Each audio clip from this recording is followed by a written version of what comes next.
Hey guys, it's VEDA day 12.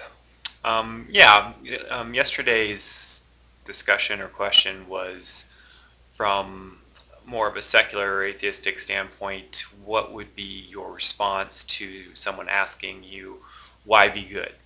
Um, Obviously, monotheism or Christian response is simplistic, but compelling, I think, from a just a very like basic standpoint is that you're going to be punished, like you're not going to go to heaven, you're going to burn, those type of things. I mean, there's a whole arguments against that as a good way, and also empirically Christians in society aren't any more ethical than non-believers, and statistically so. In fact, non-believers tend to have less incarceration rates. But again, I don't believe that that's because of secular ethics necessarily. I believe it's a case of education and opportunity presenting itself, making it less appealing to take the risk to commit crime. And not that all crime is unethical, although probably most of it is in a basic sense. But yeah, I asked this question because I don't believe that there is, I've never heard really a good simplistic secular argument, not overly simplistic, but just in a few paragraphs saying something compelling, because I think that a lot of people quickly fall back into kind of evolutionary psychology arguments, which I think there is a case to be made that obviously Homo sapiens are social creatures. We're heavily dependent on our group around us, the way that we we really want relationships. We're worried about them. We spend a lot of time maintaining them.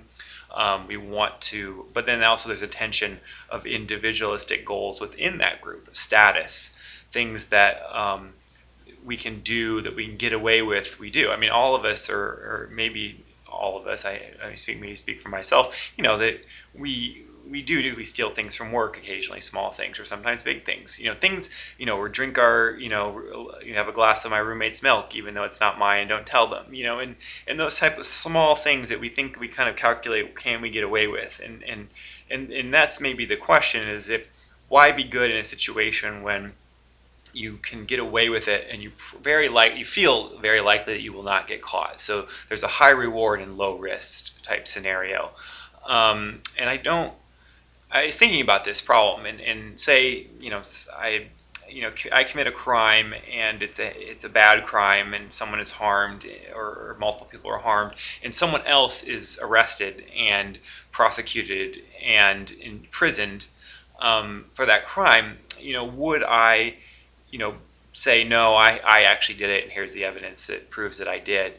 In those in that type of situation, how many people would really, believers or non-believers, really do the right thing? And I kind of feel like, generally speaking, I think very few would. And to me, that's the threshold of why be good, or doing good opposed to bad, because I think that almost all the decisions we make of something is bad, obviously someone suffers, and also you run the risk of a penalty, and whether that's going to hell, or you're ostracized from the group, or that you feel guilty for causing people harm, which I think these are all things that have evolved over time, generally speaking, although these things can easily be flipped off when you're talking about in-group and out-group type behavior, where we treat people in the out-group much worse than we treat people in our in-group. And so that's another example of kind of evolution only brings you halfway, and that it only serves you so well because you evolved in a very different set of circumstances than we find in modern society, where our relationships are orders of magnitude larger in terms of people in our state and in our cities and our countries and being citizens of the world. These are kind of new concepts with, because of connectivity of the way that we think about things, where 200 years ago you didn't really care much beyond what was beyond the boundaries of your town or your neighborhood even. And so these are things that I struggle with, and I've seen a lot of debates on this, and I don't think that definitely Christians have won this argument, and I'm not saying that at all, because I don't believe that empirically they can really make any claims. And also, obviously, with religion, they can believe things that have no basis in empirical argument, really, or in ethical debate, really. And from a secular perspective, gay marriage, or sex outside of marriage, things that are very important potentially to religious people that aren't very important to secular people. And again, these are simplistic arguments sometimes, so I don't want to get too, don't call me out because I'm not covering every single base here and talking about ethical systems. It's write volumes about this topic. So anyway, yeah, that's it. I mean, I do believe that we are evolved to a certain degree, but I don't believe that we are good people. And a final argument that I want to make, and this is what I think about. I think about this question all the time, and you have really rich people. This is a debate that's in modern context. You have a lot of rich people, let's say in the United States, like the disparity between poor and rich has not been greater in 80, 100 years or so, since before the Great Depression.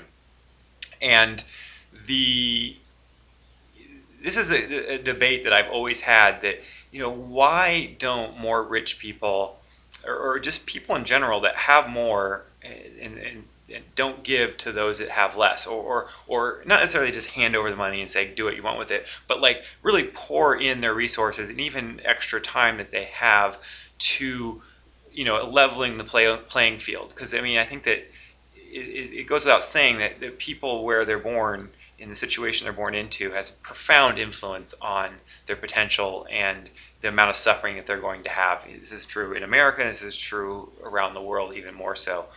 And why that's, to me, like the definition of being a good person, is that you really sacrifice everything that you have, or not everything, but a significant portion, a very large significant portion, where you're not living in a mansion, or you're not beyond comfortable where you have yachts, or 3 cars, or even 2 cars, to a certain degree in a certain situation. You don't have a lot of the extraneous amenities. And I think that that's where, again, the evolutionary side of things, that we're so, status within our group is so important, and the way that we signal that we have status is an enemy of good in a lot of ways. I think ultimately, in terms of reducing suffering and promoting happiness, from putting a wrapper of good around that kind of philosophy or that type of priorities.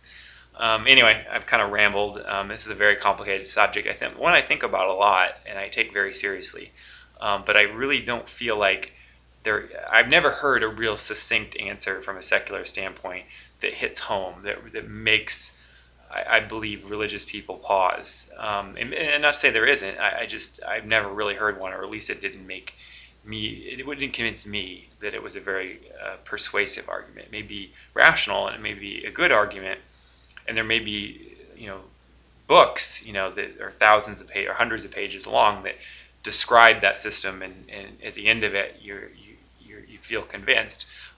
But nothing like the Christian kind of simplistic of you're gonna burn if you do bad. So anyway, I will see you guys tomorrow, and take care.